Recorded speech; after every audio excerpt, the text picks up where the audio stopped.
لفريق الراك. هذا من انتاج مدرسه الرجاء، محاوله هدف لفائده فريق النهضه البركانيه.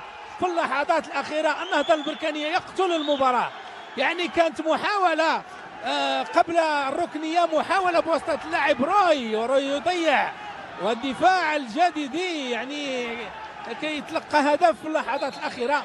في الوقت اللي فريق الدفاع الحسن الجديدي كان هو اللي كيبحث منذ انطلاق المباراه عن الهدف، ونزل بالثقل ديالو على دفاع فريق النهضه البركانيه. لكن النهضه البركانيه في محاولتين يتمكن في احداها من تسجيل الهدف.